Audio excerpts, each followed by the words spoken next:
I was in my dorm room one night, late at night, and I was like sneaking and smoking weed in my dorm room, and I used to crack the door because my bed was the one on the far end away from the hallway, so I could get away with cracking the window and turning on the fan towards the door, and then I would have my air freshener shit, and I would blow it out the window. I'd hit my little bong and blow it out the window. Well, I was doing that, and so somebody knocked on the door. I was like, oh shit, because I'm already doing something I know I ain't got no business. So I'm thinking, oh man, my fucking luck, it's the damn resident advisor now or something. Because sometimes, like my RA, I knew her. Her name was Catherine. And I believe Catherine blew and Catherine was cool and shit, but we still ain't supposed to, we know we ain't supposed to be smoking in the room and shit. So it's different ways to get in trouble, or Tom or somebody, like one of the head dudes in the office or something. So I'm like, oh shit, okay, who is this? Boom. So, because people don't usually come to my room. I know hella people, and I'm all around the dorms all of the time at this school, but they don't usually come to my room. You know what I mean? I go to everybody else's room because, like, certain people's rooms is the spot where everybody be at, anyways.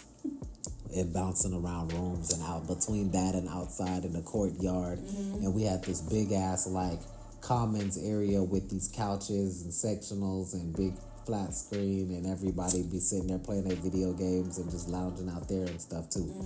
So I answer the door, and I'm like, it's like 5 of the Hawaiian boys. At our school, it was like a whole bunch of Hawaiians this one semester that came from Hawaii, and they all played football. And they all had football scholarships to play at our school. So they came out there, and it was like a whole bunch of Hawaiians, and it was like 10 of them motherfuckers. And so 4-5 of them were at the door, like, looking like they're about to go swimming. Like, these motherfuckers had, like, basketball shorts on and no shirts, and fucking just, like, some of them didn't have shoes on, some of them had flip-flops on, and they were all, like, it was this big one that everybody knew, and he was tatted up, like, his forearms was tatted, and he was hella, like, in the tribal shit, and he was hella cool. And he was like, brother, we need you. And I was like, what's going on, fam? Like, what are y'all doing out here this late? It was like, I was about to go to bed. It was like 1, 2 in the morning. He was like, brother, we got the bitches. And I was like, what? What are you talking about? And it was these 2 girls that lived downstairs that were from Mendo. They used to sell weed. It was a blonde one and a brunette one. The blonde one was short, and the brunette one was kind of like medium height, kind of taller than her. And they were cool as fuck. Like, everybody knew them, but a lot of people liked them, had crushes on them, especially the little short, little blonde one. But really, both of them. And everybody knew them and shit. And so they were like, yeah. And so I don't even remember their name now. I think one of the girls' name was Sydney. It's like, yeah, we got Sydney and them, and they're requesting you. Like, Sydney, because the little short blonde one, she was infatuated by me. Like, she used to love my dirty draws. Like, we would all be out there chilling, and they would come downstairs, and she would be like, all like, you know how women like extra like throw themselves at a guy, like when people are out drinking or partying or at the party or something, and they're like extra flirty and extra just like, boisterous and territorial with it, and it's like they don't even know this guy. Like, that was her with me. Like, she was on my dick, quote unquote, like, for lack of a better phrase. And they were like, yeah, man, she wants you. There's like, we were down, we got them drunk as fuck, and they were like, we got them in their room right now, and she's asking for you. And it's like, I was gonna try to fuck her, but she don't want none of us. She keeps calling for you, like, keeps calling your name. saying, Trey, bring him now. Like, and they were like, it was the homie Justin was from Baltimore. And Justin was pretty boy. He kind of like remind you of like T.O. and Ocho Cinco and them type niggas. And he played football like all his life, D1. He had like, in his room, he had all his letters from all over the country of all of the different schools that wanted him to come play for them and shit. And he was just doing this to stay in shape like a semester or two in between for him to go to like a D1 college. And so everybody knew Justin. Half all the bitches wanted Justin and liked Justin and shit. Truth be told, a lot of people didn't know Justin would be tricking off with Becky. It was this fat chick named Becky that was one of the RAs, one of the resident advisors. Becky would be working like 3 jobs. Becky was like 400 pounds. Becky was like big, bro, like huge, like jelly roll. Like, and so Becky would be tricking that money on that dick. Becky like black dudes. She like certain type black dudes, and she like that dick, and she be spending whatever they wanted. The brand new J's. I heard Becky would be putting down payments on cars and shit for niggas. Yeah, Becky was dropping that bread. She'll drop that thing, that money on.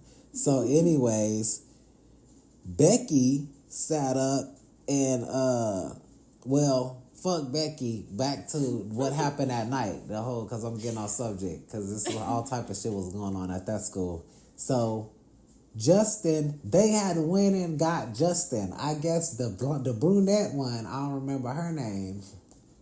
She liked Justin. She was crazy about Justin. I think I even talked to her before, and she had like asked me, seeing me talk to Justin, do you know him? Like type shit, because I knew them. And I'm gonna just smoke with them, just chilling and shit. Like everybody knew everybody. It was hella cool at that school, and it was just like real like co-ed like dorm like situation. And so anyways, they had went and got Justin. I guess the other girl was tripping the same way other girl was, but she was screaming for Justin and calling for Justin. So they done went over, because Justin stayed in the other dorm. Like it was 2 or 3 main sections for the dorms. And I stayed in the very farthest one. And over there where the main office was, in another building, that's where Justin and them stayed, right by the, right overlooking the field house where they play, where you work out and they lift weights and the football players and shit go. And it's part of like, that's where they'd have gym and rec and all that shit. And they had a pool and all that too. Well, Justin was in there. Justin was already in the room in the bed with the other bitch. So then we get in the room and Justin in the bed with the other bitch, and like 6 to 8 Hawaiians, all like with like I just described the other ones, basically half dressed, like basically just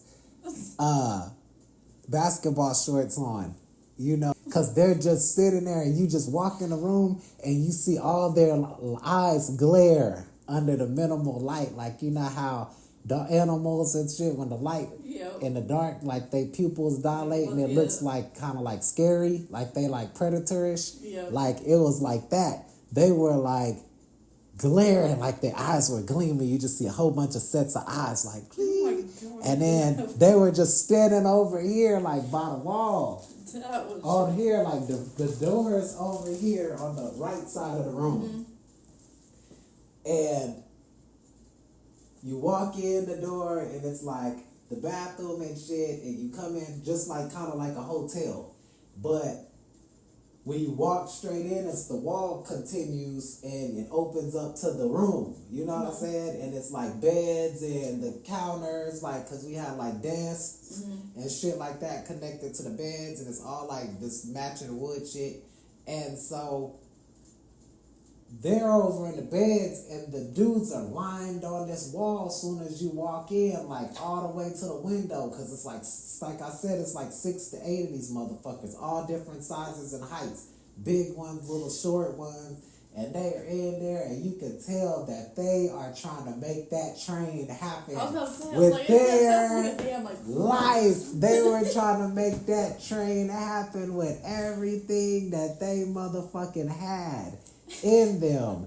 And it was like, now that I look back at it, we was half-ass in danger.